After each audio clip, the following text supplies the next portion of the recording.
பாஜகவோட திமுக கூட்டணி வைக்கிறதுக்கான வாய்ப்பு இருக்கு அப்படின்னு சொல்லிட்டு இருக்காங்க. அதுக்கான சாத்தியக்கூறு எப்படி இருக்கு சார்? திமுக வெகு விரைவில் அழிஞ்சு போகும். பத்திரிகையாளர் விஜயன் அவர்கள் கைது செய்யப்பட்டிருக்கிறது. தாவேகா ஆட்சியை கவிழ்க்கிறதுக்கு தான் செயல்பட்டாரு. இப்போ காவல்துறை சமன் அனுப்புது உங்களை விசாரிக்கணும்னு 2 நாள் போகவே இல்லை. காவல்துறை சமன் அனுப்பிச்சா போய் ஆஜராக வேண்டியது. பாஜக எப்படி கட்சிகளை உடைச்சதோ அந்த வேலையை தமிழ்நாட்டுல விஜய் செஞ்சுட்டு இருக்காரு அப்படின்ற குற்றச்சாட்டை அவங்க மேல வச்சுட்டு இருக்காங்க. ஆட்சி அதிகாரத்தை 5 ஆண்டு காலம் காப்பாற்றணும். இதற்காக அதிமுகவிலிருந்து உடைத்தெடுப்பதை தவிர வேறு வழி இல்லை. இந்த ஊழல்வாதிகளை வைத்து ஊழலை ஒழிக்க முடியும் நம்புறாரு. தான் ஊழல் செய்ய போறதில்லை. ஆனால் பழனி மலையை மட்டும்தான் காணும். அதிமுகவை சேர்ந்த ராஜேந்திர பாலாஜி அவர்களே ஸ்டாலினுக்கு கோபம் வந்தா தாவேகா கவிழ்ந்துடும் சொல்லியிருக்காரு. தாவேகா ஆட்சி ஸ்டாலின் கவிழ்த்தாருன்னா அடுத்து திமுக வரும், இல்லை திமுக அதிமுக சேர்ந்து வரும். அதுதான் அவருடைய விருப்பத்தை சொல்லுகிறார். எடப்பாடி அவர்கள் தான் பாஜகவோட கூட்டணி வச்சாங்க, கூட இருந்தவங்க சொல்லியும் கேட்கலன்ற குற்றச்சாட்டு தானே அவங்க முன் வைக்கிறாங்க. அவர்கள் ஒரு சந்தர்ப்பவாதிகள். இந்த 5 வருஷம் ஆட்சியில் திருடியது யார்? இந்த குற்றச்சாட்டு சொல்லுகிற திருடர்கள் தான் திருடுனான். பல ஆயிரம் கோடி மக்கள் சொத்து அப்படியே கொள்ளையடிச்சான். முக்கியமான நபர்கள் எல்லாருமே இப்ப தாவேகா நோக்கி போயிட்டு இருக்காங்க சார். விஜயபாஸ்கர் இவங்க எல்லாருமே அதிமுகவுல பரிச்சயமா தெரிஞ்சவங்க, முக்கியமான தலைவர்கள்னு பேசப்பட்டவங்க. இவர்களுக்கு பின்னாடி அவர்களுடைய மனைவி மக்கள் குழந்தை குட்டியே போகலையே. ரெட்டைலையோடு இருந்தால்தான் ஜெயிக்க முடியும். ரெட்டையிலை இல்லை என்றால் இவர்கள் எல்லாம் காய்ந்த இல்லை.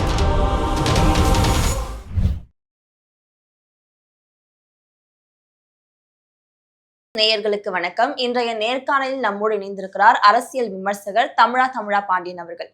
வணக்கம். வணக்கம் சார். அரசியல் கூட்டணி எப்படி மாறும் அப்படின்னு நிறைய விமர்சனங்கள் முன் வச்சுட்டு இருக்காங்க. பாஜக எப்படி கட்சிகளை உடைச்சதோ அந்த வேலையை தமிழ்நாட்டுல விஜய் செஞ்சுட்டு இருக்காரு அப்படின்ற குற்றச்சாட்டை அவங்க மேல வச்சுட்டு இருக்காங்க. அதை எப்படி எடுத்துக்கிறது சார்? இப்போ அவர்களுக்கு ஆட்சியை தக்க வைக்கணும், ஆட்சி அதிகாரத்தை 5 ஆண்டு காலம் காப்பாற்றணும். இதற்காக அதிமுகவிலிருந்து உடைத்தெடுப்பதை தவிர வேறு வழி இல்லை. அதிமுகவுடைய முன்னாள் மந்திரிகளுக்கும் அதிகாரம் வேணும். எல்லார் மீதும் வழக்கு இருக்குது. எப்போது வேண்டுமானாலும் சிறைக்கு போக வேண்டி வரும். தன்னை காப்பாற்றிக் கொள்வதற்கு தாவேகாவில் போவதை தவிர வழி இல்லை. அதிமுக இன்னும் 5 வருஷம் ஆட்சிக்கு வருமானே தெரில. 5 வருஷம் கழித்து தான் முடிவு பண்ண முடியும். திமுக எதிர்க்கட்சியாக போயிடுச்சு. அப்போது திமுக பக்கம் போக முடியாது. அவர்களுக்கு இருக்க ஒரே வாய்ப்பு தாவேகா தான். தாவேகாவில் சென்றால் மட்டும்தான் ஆட்சி தக்க வைக்க முடியும், அதிகாரத்தை தக்க வைக்க முடியும், தனக்கு காவல்துறை நெருங்காமல் பார்த்து கொள்ள முடியும். அதை தவிர அவர்களுக்கு வேறு வழி இல்லை. விஜய்க்கும் இப்போ எப்படியாவது 10 சட்டமன்ற உறுப்பினர்கள் வேணும். 108 தான் இருக்குது, 107 தான் இருக்குது. 107னா 11 எம்எல்ஏக்கள் வேணும். 11 எம்எல்ஏக்கள் இடைத்தேர்தல் வேணும். 11 எம்எல்ஏக்கள் இடைத்தேர்தல் எங்கே? அதிமுக சட்டமன்ற உறுப்பினர்களை குதிரை பேரம் நடத்தி அவர்களை ராஜினாமா செய்ய வைத்தால் மட்டும்தான் 11 சட்டமன்ற உறுப்பினர்களை விரைவில் பெற்று ஆட்சி அதிகாரத்தில் அமர முடியும். எப்போது வேண்டுமானாலும் கூட்டணியை உடைத்து கொண்டு போவதற்கு சிபிஐ, சிபிஎம், பிசிக 6 எம்எல்ஏக்கள் தயாராக இருக்கிறார்கள். இந்த 6 பேருக்கு மாற்று அதிமுகவில் வருகிற மாற்று ஏற்பாடு தான். ஊழலை ஒழிப்பதற்கு, திமுக ஊழலை ஒழிப்பதற்கு அதே அதிமுகவில் இருந்த ஊழல்வாதிகளை கொண்டு வந்து ராஜினாமா செய்ய வைத்தால் விசிலு 11 சட்டமன்ற உறுப்பினர்களை பெற வேண்டி இருக்குது. அதற்கான முயற்சி தான் அதிமுகவில் சாரியாக வெற்றி பெற்ற எம்எல்ஏக்கள் ராஜினாமா செய்வதற்கு பின்னால் ஒரு பெரிய அரசியலை ஒழிஞ்சிருக்கு. அதே சமயம் இப்போ நான் ஊழல் இல்லாத ஆட்சியை கொடுப்பேன், ஊழல் செய்கிறவங்களை விடமாட்டேன் அப்படின்னு விஜய் அவர்கள் சொல்லிட்டு இருக்காங்க. இந்த நிலையில இப்படி ஊழல்வாதிகளை தாவேகால இணைக்கிறது ஒரு பக்கம் பிரச்சனையா இருந்தாலும், இன்னொரு பக்கம் ஆதவ அர்ஜுனா அதே மாதிரி புஷி ஆனந்த் இவர்களுக்கு இடையிலேயே நிறைய ஒரு மனக்கசப்பு இருக்குன்ற செய்திகளும் வெளியாயிட்டு இருக்கே சார். இல்லைம்மா, அதாவது ஒரு கட்சி வளர்ந்தா பவர் சென்டர் யார், அதிகார மையம் யார், இது வளரத்தான் செய்யும். இதை விஜய் கட்டுப்படுத்தணும். விஜய் கட்டுப்படுத்தி வச்சிருக்காருன்னு சொல்கிறாங்க. அந்த புகைச்சல் வெளியே வராமல் பாதுகாக்கப்படுவதாகவும் சொல்லுகிறார்கள். ஒரு ஊழலை எதிர்ப்பதற்கு அதிமுக ஊழலிருந்து தான் ஆட்கள் எடுக்க வேண்டியிருக்கு. ஊழல் அவர்களும் ஊழல் தான், இவர்களும் முன்னாள் ஊழல், இந்நாள் ஊழல். இப்போ தாவேகா ஊழல் இல்லை, இதுதான் விஜயுடைய கருத்து. நாங்கள் ஊழல் செய்ய மாட்டோம், ஊழல் செய்பவர்களையும் விட மாட்டோம், செய்து முடித்தவர்களையும் விட மாட்டோம். ஆனால் ஊழல்வாதிகளை வைத்து தான் இந்த ஆட்சியை காப்பாற்ற வேண்டி இருக்கு.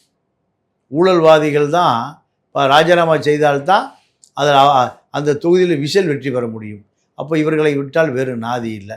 அதனால் ஊழல் செய்தவர்கள் கடந்த காலத்தில், இனிமேல் ஊழல் செய்ய என்னுடைய அதிகாரத்தில் விடமாட்டேன்னு விஜய் நம்புகிறார். இருந்தாலும் முருகன் கோயிலில் இடத்தையே காணோம்.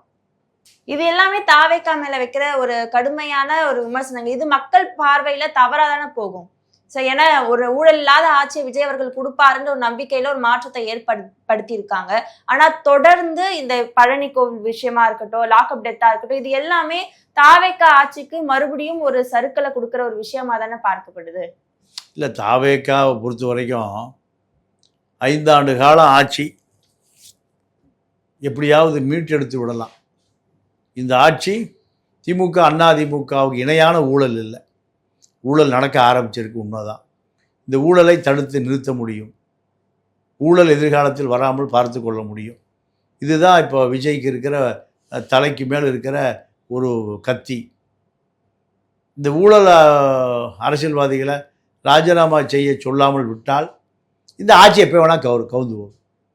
விசிகா நினைச்சா கவுந்து போகும், சிபிஐ நினைச்சா கவுந்து போகும், சிபிஎம் நினைச்சா கவுந்து போகும், இந்திய யூனியன் முஸ்லீம் லீக் நினைச்சா கவுந்து போகும். நாங்கள் ஆதரவை வாபஸ் பெறுகிறோன்னு 2 எம்எல்ஏக்கள் கையெழுத்து போட்டு கொண்டு போய் ஆளுநர்கிட்ட கொடுத்தா ஆளுநர் உடனே கூப்பிட்டு நீங்கள் மெஜாரிட்டி நிறுவீங்கன்றவர். 2 சீட்டு குறைவாக இருந்தால் ஆட்சியை கவிழ்ப்பதற்கு ஆளுநருக்கு அதிகாரம் உண்டு. அந்த காரணத்தினால்தான் ஊழலாக இருந்தாலும் பரவாயில்ல, விஜய் பாஸ்கர்கள் 2 விஜய் பாஸ்கர், மரகதம் குமர இப்படி பல பேர் ஊழல்வாதிகளாக இருந்தாலும் இந்த ஊழல்வாதிகளை வைத்து ஊழலை ஒழிக்க முடியும்னு நம்புறார். தான் ஊழல் செய்ய போகிறதில்ல, ஆனால் பழனி மலையை மட்டும்தான் காணும். Okay sir. அதே சமயம் இப்ப திமுக அதிமுக 2 பேரும் கூட்டணி வைக்க முயற்சித்தாங்க, நிறைய செய்திகள் வந்துட்டு இருக்கு. அதே மாதிரி அனிதா ராதாகிருஷ்ணன் அவர் இடையில சொன்னப்ப 6 மாசத்துல ஆட்சி கவிழ்ந்துடும் சொன்னாரு. இப்படி திமுக சொல்றது பெருசு இல்ல, ஆனா அதிமுகவை சேர்ந்த ராஜேந்திர பாலாஜி அவர்களே ஸ்டாலினுக்கு கோபம் வந்தா தாவேக்கா கவிழ்ந்துடும் சொல்லியிருக்காரு. இதை எப்படி எடுத்துக்கிறது? சாதாரண விஷயம் கடந்து போயிட முடியுமா? இல்லை, அதாவது ராஜேந்திர பாலாஜிக்கு இந்த தாவேக்கா ஆட்சி முடிவுக்கு வரும்னு நினைக்கிறார். தாவேக்கா ஆட்சி முடிவுக்கு வந்தால் உடனே திமுக ஆட்சி வரும், அதிமுக ஆட்சி வரும். 2ம் திராவிட இயக்கம்தான். திமுக ஆட்சிக்கு வந்தால் அடுத்து அதிமுக வந்துடும், அதிமுக வந்தால் அடுத்து திமுக வந்துடும். தாவேக்கா வந்தால் 2 பேரில் யாராவது ஒருவர் தான் வர முடியும். அது திமுகவா அதிமுகவா? ஆனால் திராவிட இயக்க பாசம் இருக்கிற ராஜேந்திர பாலாஜி என்ன சொல்கிறாரு? இந்த தாவேக்கா ஆட்சியை ஸ்டாலின் கவிழ்ப்பார். தாவேக்கா ஆட்சி ஸ்டாலின் கவிழ்த்தார்னா அடுத்து திமுக வரும், இல்லை திமுக அதிமுக சேர்ந்து வரும். அதுதான் அவருடைய விருப்பத்தை சொல்லுகிறார். இது அதிமுக திமுக 2 பேரும் கூட்டணி பேசினதுக்கான ஒரு எதிரொலியா எடுத்துக்கலாமா? இல்லை, 2 பேரும் ஒன்று சேர்ந்தால் மீண்டும் தாவேக்கா அபரிமிதமான வெற்றி பெறும். திமுக அதிமுக 2 பேரும் ஒரே அணியில் சேருவதை எந்த காலத்தில் அதிமுக தொண்டர்கள் அதை ஏற்றுக்கொள்ளவே மாட்டான், திமுக தொண்டர்களும் ஏற்றுக்கொள்ள மாட்டேது. இது ஏதோ அவசரத்தில் எடுத்த முடிவே தவிர இது தொடர்ச்சியாக இந்த முடிவு எதிர்காலத்தில் அதுக்கு 100% வாய்ப்பு இல்லை. ஆனா அதிமுகல இந்த ஒரு சலசலப்பு இருந்துட்டே தானே இருக்கு சார். ஏன்னா வெளியேற எல்லாருமே அந்த ஒரு கருத்தை சொல்லிதான் வெளியேறிட்டு இருக்காங்க. அதே சமயம் நேரடியாவே இபிஎஸ் அவர்கள் அதிகார மோதல்ல இருக்காரு, சர்வதிகாரியா இருக்காருன்ற விமர்சனத்தை தொடர்ந்து எல்லாருமே வச்சுட்டு இருக்காங்க. இதை எப்படி கடந்து போயிட முடியும்? ஜெயலலிதாவை விட ஒரு சர்வாதிகாரியை யாராவது பார்க்க முடியுமா? கருணாநிதியோட ஒரு சர்வாதிகாரியை பார்க்க முடியுமா? ஒரு கட்சியை காப்பாற்ற வேண்டும் என்றால் சர்வாதிகாரியாக தான் இருக்கணும். அனைவருக்கும் அதிகாரம் இருந்தால் அது அரசியல் கட்சி அல்ல, அது கம்யூனிஸ்ட் கட்சி. கம்யூனிஸ்ட் கட்சி தான் ஒரு தலைவரை யாரையும் முன்னிறுத்தி கொள்கையை முன்னிறுத்தே செய்வாங்க, மார்க்ஸ், ஏங்கல்ஸ், லெனின். ஆனால் இதெல்லாம் தனி மனிதனை முன்னிறுத்தி வளர்ந்த கட்சி. அதிமுகவுக்கு யார் ஃபவுண்டரு? எம்ஜிஆர். எம்ஜிஆர்லாம் அந்த கட்சி யாரை வேற பார்க்க முடியுமா? எம்ஜிஆருக்கு பிறகு ஜெயலலிதா. ஜெயலலிதாவை தவிர அந்த கட்சி ஜெயலலிதா உயிரோடு இருந்த காலத்தில் வேறு யாரையா கற்பனை பண்ணி பார்க்க முடியுமா? இல்லை அந்த இடத்துக்கு தான் யாராவது அமருவார்கள், அவன் யோசிக்க முடியுமா? இல்லை. அந்த போன பிறகு ஜெயலலிதா மறைவுக்கு பிறகு 10 ஆண்டு காலம் அதிமுக நினைவுக்கு வந்தவர் எடப்பாடி பழனிசாமி. எடப்பாடி இல்லாமல் அதிமுக இல்லை. இவர்களெல்லாம் பதவி சண்டைக்காக வெளியேறியவர்கள். அதனால் இவர்களெல்லாம் ஒரு பொருட்டே இல்லை. இப்போ எடப்பாடி தலைமையிலான அதிமுக தான் இந்த தேர்தலில் 23% வாங்கியிருக்கு. அது எம்ஜிஆரோட ஓட்டு, இரட்டை இலைக்கான ஓட்டு. இப்போ அதை பாதுகாவலர் எடப்பாடி, அவ்வளோதான். தவிர வெளியேறுகிறவர்களை பற்றி கவலையே இல்லை. வெளியேறுகிறவர்கள் பதவிக்காக வெளியேறான், பணத்துக்காக வெளியேறான். தொண்டன் வெளியேறாமல் இருக்கிற காரணத்தினால தான் இத்தனை தோல்விக்கு பிறகு 23%. திமுக 15 கட்சி கூட்டணி 25%, தாவேகா 35%. அப்போ 25 தக்க வைக்கக்கூடிய அதிமுக என்றைக்குமே அழிவில்லை, அழியாது. ஆனா இப்ப வரைக்கும் ஏன் இபிஎஸ் அவர்கள் அந்த தோல்வியை ஏத்துக்க மறுக்கிறாரு? ஐடி விங்க குறை சொல்லியிருக்காரு. இப்படி இருக்கும்பொழுது ஒரு தலைவர்ன்றவரு தோல்வி அடைஞ்சாச்சு, அதுக்கான ஒரு பொறுப்பை ஏத்துக்கணும்ன்ற மனப்பான்மை இல்லாம இருக்காருன்ற ஒரு குற்றச்சாட்டையும் அதிமுக தரப்பிலிருந்து வைக்கிறாங்கல்ல. இல்ல, அதிமுக தரப்புல இல்லை, அதிமுக வெளியேறியவர்கள், அதிமுகவிலிருந்து வெளியேறியவர்கள். நீங்கள் பாஜகவோடு கூட்டணி வைப்பதற்கு வெளியேறியவர்கள் தான் காரணம். விஜயபாஸ்கர், வேலுமணி, தங்கமணி, செங்கோட்டையன், இவர்கள் தான் பாஜகவோடு கூட்டணி வைக்க சொன்னவர்கள். இவர்களால் தான் இவ்வளோ பெரிய தோல்வி. பாஜக கூட்டணி இல்லைன்னா முஸ்லீம்கள், கிறிஸ்தவர்கள், தலித்துக்கள், தாவேகாவுக்கு சென்ற பாதி பேர் அதிமுக ஓட்டு போட்டிருப்போம். அந்த வெறுப்பில் திமுக மீது தான் வெறுப்பு, அதிமுக மீது வெறுப்பு இல்லை. தாவேகாவுக்கு போன வாக்கு பாதி பாஜக இல்லை என்றால் முஸ்லீம், கிறிஸ்தவர்கள், தலித்துக்கள், பாஜக எதிர்ப்பாளர்கள், அவர்கள் அதிமுக ஓட்டு போட்டிருப்பான். இப்போ எடப்பாடி அதை தான் ஆரம்பத்தில் சொன்னார். ஆனா ஆரம்பத்திலே எடப்பாடி அவர்கள் தான் பாஜகவோட கூட்டணி வச்சாங்க, கூட இருந்தவங்க சொல்லியும் கேட்கலன்ற குற்றச்சாட்டு தானே அவங்க முன் வைக்கிறாங்க. இல்லை, அவர்கள் ஒரு சந்தர்ப்பவாதிகள். 2014 ஜெயலலிதா இறந்த பிறகு பாஜகவோடு கூட்டணி வைக்கலைன்னா ஆட்சி இருந்திருக்காது 5 வருஷம். அந்த 5 வருஷம் ஆட்சியில் திருடியது யார்? இந்த குற்றச்சாட்டு சொல்லுகிற திருடர்கள் தான் திருடுனான். பல ஆயிரம் கோடி மக்கள் சொத்து அப்படியே கொள்ளையடித்தான். அவருக்கு வீடெல்லாம் பெரிய குற்ற பரம்பரை வீடு. அதெல்லாம் மக்கள் சொத்தை கொள்ளையடிக்கிறவன் எப்படி மக்கள் தலைவனாக இருப்பான்? இதெல்லாம் எடப்பாடியும் திருடினார், எடப்பாடியும் கொள்ளையடித்தார். எடப்பாடியும் பல 1000 கோடியை 5000 கோடி நெடுஞ்சாலைத்துறையில் ஊழல் செஞ்சுருக்காருன்னு இன்னும் கோப்பு இருக்குது, நீதிமன்றத்தில் கோப்பு இருக்குது. ஆகையால் ஊழலுக்கு அத்தனை பேரும் துணை போனார்களே தவிர ஊழல் இல்லாத ஆளை அதிமுகவையும் பார்க்க முடியாது, திமுகவிலையும் பார்க்க முடியாது. அப்படி இருக்கும்பொழுது இப்ப அதிமுக மீண்டும் ஒரு வலுப்படுத்தணும் அப்படின்னா இபிஎஸ் அவர்கள் தலைமை பொறுப்புல இருந்து வரணும்ன்ற ஒரு கோரிக்கையும் முன் வச்சுட்டு வராங்களா? அதுக்கான வாய்ப்பு இருக்கா சார்? ஆமா, எடப்பாடி தலைமை பொறுப்பை வெளியே போயிட்டு அந்த ஏரியா கிளை செயலாளரை பொதுச் செயலாளர் ஆக்கிடணும், அதிமுக ஜெயிச்சிடும். இதெல்லாம் சாத்தியமா? வெளியே போகிறவர்கள் யாரும் அடையாளமே இல்லாத ஆட்கள். அவர்கள் சொல்கிற குற்றச்சாட்டுக்கெல்லாம் செங்கோட்டையன் சொல்கிற குற்றச்சாட்டு தான். செங்கோட்டையன் அதிமுகவே இல்லை, அவர் தாவேக்காவுக்கு போயிட்டார். அதிமுகன்னு எடப்பாடி, எடப்பாடின்னு அதிமுக. இந்த முக்கியமான நபர்கள் எல்லாருமே இப்ப தாவேக்கா நோக்கி போயிட்டு இருக்காங்களா சார்? விஜயபாஸ்கர் இவங்க எல்லாருமே அதிமுகவுல பரிச்சயமா தெரிஞ்சவங்க, முக்கியமான தலைவர்கள்னு பேசப்பட்டவங்க. ஸோ இப்படி இருக்கும்பொழுது இவங்களே போறாங்க அப்படின்ற ஒரு அதிருப்தி ஏற்படாதா? இவர்களுக்கு பின்னாடி அவர்களுடைய மனைவி மக்கள் குழந்தை குட்டியே போகலையே. வேலுமணி நீண்ட நாளுக்கு பிறகு கோவை போகிறாரு, அண்ணா சிலைக்கு மாலை போட போகிறாரு, 20 பேர் நிற்கிறான். கட்சி யாரும் அவர் பின்னாடி போகல. அதிமுக விலகிட்டான்னு அவன் நினைக்கிறான், ரெட்டையை விட்டு வெளியே போயிட்டான்னு நினைக்கிறான். இதே தான் சிவி சண்முகத்துக்கு, இதே தான் விஜயபாஸ்கருக்கு, கரூர் விஜயபாஸ்கர் இதே தான். ரெட்டைலையோடு இருந்தால்தான் ஜெயிக்க முடியும். ரெட்டையிலை இல்லை என்றால் இவர்கள் எல்லாம் காய்ந்த இலை. Okay sir. இப்ப பாஜக பெரிய அளவுல பேசப்பட்டுட்டு வருது. எதனால அப்படின்னா பாஜகவோட திமுக கூட்டணி வைக்கிறதுக்கான வாய்ப்பு இருக்கு அப்படின்னு சொல்லிட்டு இருக்காங்க. அதுக்கான சாத்தியக்கூறு எப்படி இருக்கு சார்? திமுக வெகு விரைவில் அழிஞ்சு போயிடும். திமுகவுடைய அடையாளங்களே முஸ்லீம், கிறிஸ்தவர், தலித்து ஓட்டு தான்.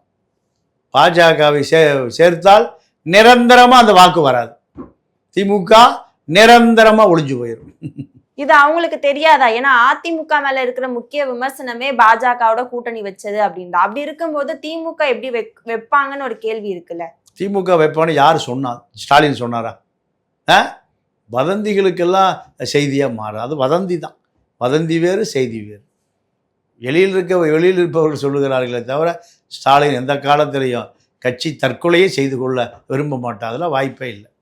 ஓகே, இப்ப சபரீசன் அவர்களுடைய செயல்பாடு ரொம்ப அதிருப்தியில இருக்காரு உதயநிதி ஸ்டாலின் அப்படின்னு சொல்லிட்டு இருக்காங்க. இப்ப பெண் நிறுவனத்தை கலைச்சிட்டு அங்க கனிமொழி அவர்களை கொண்டு வரதுக்கான வேலைப்பாடுகள் நடந்துட்டு இருக்கு அப்படின்னு சொல்லிட்டு இருக்கு. அதுக்கான உண்மை இருக்கா சார்? இல்லை, சபரீசனை தவிர அந்த இடத்துல யாரையும் வைத்து பார்க்க முடியாது. சபரீசன் தான் ஸ்டாலினுடைய மருமகன். சபரீசன் தான் உதயநிதியுடைய மைத்துனர். அந்த இடத்துல வேற யாரையும் வச்சு பார்க்க முடியுமா? நான் இந்த திமுக தோல்விக்கு சபரீசனும் ஒரு காரணம் அப்படின்ற ஒரு விமர்சனம் வைக்கப்படுதுல. இல்லை, சபரீசன் உதயசூரியனுக்கு தான் ஓட்டு போட்டார். அப்புறம் எப்படி சபரீசன் தோற்று போகிற எப்படி காரணமாக இருப்பார்? மந்திரியிலிருந்து அத்தனை மாவட்ட செயலாளர் வரைக்கும் திருடுனான். எல்லாம் கொள்ளையடித்தான். சபரீசன் மட்டும் கொள்ளையடிச்சு மீது வேடிக்கை பார்த்துட்டு இருந்தாங்க. அதெல்லாம் இல்லை. சமீப காலமா ஒரு மிகப்பெரிய பரபரப்பா பேசப்பட்டிருக்க ஒரு செய்தி, பத்திரிகையாளர் விஜயன் அவர்கள் கைது செய்யப்பட்டிருக்கிறது. இதற்கு முன்னாடி திமுக ஆட்சியில இருந்தப்ப சவுக்கு சங்கர் கைது செய்யப்பட்டது எப்படி பேசப்பட்டதோ அந்த அளவுக்கு இதுவும் பேசப்பட்டுட்டு வருது. எதனால கைது செய்யப்பட்டிருக்காரு அப்படின்னு நிறைய கேள்விகள் இருந்தாலும் தாவேக ஆட்சியை கவிழ்க்கிறதுக்கு தான் செயல்பட்டாரு அப்படின்ற ஒரு குற்றச்சாட்டு அவர் மேல வைக்கப்படுது. அது எந்த அளவுக்கு உண்மை இருக்கு சார்? கைது செய்யப்பட்ட திருநாவுக்கரசு பல முறை விஜயனோடு பேசியிருக்கார். காவல் நிலைய விசாரணையில் இந்த ஆட்சி கவிழ்ப்பு குதிரை பேரத்துக்கு விஜயனும் எங்களோடு இருந்தார். அதாவது ஆப்ரேஷன் மேகாலயாவில் காங்கிரஸ் ஆட்சியை முடிவுக்கு கொண்டு வந்து அங்கே ஒரு கூட்டணி ஆட்சி, இப்போ பாஜக தலைமையில் ஒரு கூட்டணி ஆட்சி. 2 எம்எல்ஏ தான் பாஜக. 60 சட்டமன்ற தொகுதிகள் கொண்ட ஒரு மாநிலத்தில் 2 சட்டமன்ற உறுப்பினர்களை வைத்திருக்கிற பாஜக அங்கே ஆட்சியை கலைச்சிருச்சு. அதே ஃபார்முலாவை ஊடகவியலாளர்களை வைத்து 15க்கு மேற்பட்ட தாவேகா சட்டமன்ற உறுப்பினர்களிடம், ஏன்னா ஊடகவியலாளர் எளிதாக பேசுவான், இவர்கள்தான் 15 சட்டமன்ற உறுப்பினர்களை பட்டியலில் கொண்டு வந்து 35 கோடி ரூபாய் ஒரு ஆளுக்கு இப்படி அவர்களுக்கு ஆசை காட்டி உசிலம்பட்டி விஜய், ஸ்ரீவைகுண்டம் சரவணன், அதே போல் ஊத்தங்கரை இளையராஜா, இந்த பட்டியலில் 15 பேர் இருக்காங்க. இன்னும் கைது செய்யறதுக்கான வாய்ப்புகள் இருக்குன்னு சொல்றீங்க? இல்லை, எப்படி அவங்க எம்எல்ஏ எப்படி கைது செய்வாங்க? இது திருநாவுக்கரசு போலீஸ் விசாரணையில் கொடுத்த ஸ்டேட்மெண்ட். இதில் விஜயனும் இருக்கிறார். அப்போ காவல்துறை சமன் அனுப்புது உங்களை விசாரிக்கணும்னு. 2 நாள் போகவே இல்லை. சந்தேகம் வலுக்குது. காவல்துறை சமன் அனுப்பிச்சா போய் ஆஜராக வேண்டியதானே. அப்போ காவல் நிலையத்துக்கு போய் ஆஜரான பிறகு அப்போ கைது செய்யப்பட்ட திருநாவுக்கரசுக்கு உங்களுக்கும் வாட்ஸ்அப்பில் பல செய்திகளை பேசியிருக்கீங்க, பல செய்திகளை சாட் பண்ணியிருக்கீங்க. அப்போ இதனுடைய பின்னணி என்னன்னு கேட்குறாங்க. சரியாக பதில் சொல்ல முடியல. குதிரை பேரத்தை விஜயனும் நடத்தியிருக்கிறார். கமிஷன் ஆஃபீஸில் இருந்த கோப்பை இப்போ டெல்லிக்கு எடுத்துகிட்டு போயிட்டாங்க அமலாக்கத்துறை. 35 கோடி யாருது? ஒரு எம்எல்ஏக்கு 35 கோடி ரூபா கொடுப்பதாக பேசுனீங்க. இந்த கள்ளப்பணத்தை யார் கொடுத்தான்? இது மணி லாண்ட்ரிங் வழக்கில் வரும். ஏதோ 3,500 ரூபாயோ 30 லட்சம் ரூபாயோ இல்லை, 35 கோடி. இப்போ இந்த 35 கோடி யார் உங்களுக்கு கொடுத்தான்? அல்லது யார் கொடுப்பதாக வாக்குறுதி கொடுத்தான்? அப்போ அவர்களுக்கு ஏது 35 கோடி?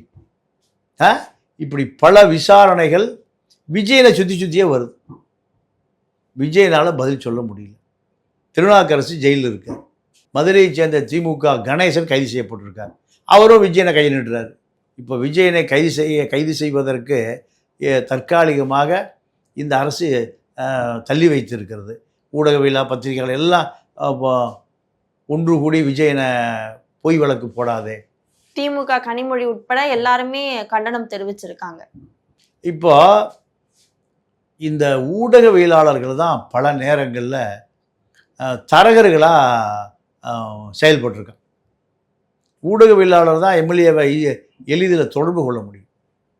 அவன் அந்த எம்எல்ஏக்களுடைய பொருளாதார பின்னணி, குடும்ப பின்னணி, அவனுடைய மனநிலை இதெல்லாம் நாடி பிடித்து பார்ப்பவன் யார்? ஊடகவியலாளர் தான். அப்போ இந்த வேலையை விஜயன் செய்திருக்கிறாருன்னு இந்த அரசு நம்புது, கமிஷனர் நம்புறார், என்ஃபோர்ஸ்மெண்ட்டு நம்புது. இதற்கான பதிலை விஜயன் தான் சொல்லணும். திமுகவுக்கு ஆதரவான ஒரு செயல்பாடை முன்னெடுக்கிறாங்க அப்படின்னு சொல்றீங்களா சார்? இல்லை, அப்போ தாவேக்காவை யாருக்கு ஆதரவா? பாஜகவுக்கு ஆதரவாவா? இல்லை ஏதாவது தெலுங்கானாக்கு ஆதரவாவா? இங்கே யார் ஆட்சிக்கு வர துடிக்கிறா? ஆட்சியை கலைக்க யார் துடிக்கிறா? அவர்கள் தானே செஞ்சுருக்கணும். யார் அவர்கள்? இவர் இந்த ஆட்சியை கலைஞ்சு போனால் அடுத்து கூட்டணி ஆட்சியாவது வரும். எதிரிக்கு ரெண்டு கண்ணும் போனாலும், தனக்கு 2 கண்ணும் போனாலும் பரவாயில்ல, எதிரிக்கு ஒரு கண்ணாவது போகணும். இந்த குதிரை பேரம் அத்தனையும் திமுக. செந்தில் பாலாஜி ஏன் இப்போ ஒழிகிறாரு? ஏன் உயர்நீதிமன்றம் உச்சநீதிமன்றத்தில் போய் முன்ஜாமீன் வாங்குறாரு? விஜயனுக்கும் செந்தில் பாலாஜிக்கு என்ன தொடர்பு? ஜெயிலில் இருக்கிற திருநாவுக்கரசோடு ஜெயிலுக்கு போவதற்கு முன்பு பல முறை வாட்ஸ்அப் செய்தி என்ன? ஏன் ஷார்ட்டிங் பல செய்திகள்னா அப்படியே அவர் ஃபோனில் இருக்க, ஃபோன் இப்போ போலீஸ் ஸ்டேஷனில் இருக்க. இப்போ விஜயனுடைய ரோல் என்ன? வாண்டையாருடைய அண்ணன் மருமகன் விஜயன். அப்போது இப்படி ஒரு குற்ற பின்னணியில் இருந்து வந்த நபரா விஜயன்? இதெல்லாம் திருநாவுக்கரசனுடைய வாக்குமூலத்தில் பல ரகசியங்கள் ஒளிந்து கிடக்கு. கூடிய விரைவில் பல ரகசியங்கள் வெளியே வரும். ஓகே சார், தொடர்ந்து பல்வேறு அரசியல் தகவல்களை பகிர்ந்து கொண்டதுக்கு நன்றி. நன்றி, வணக்கம்.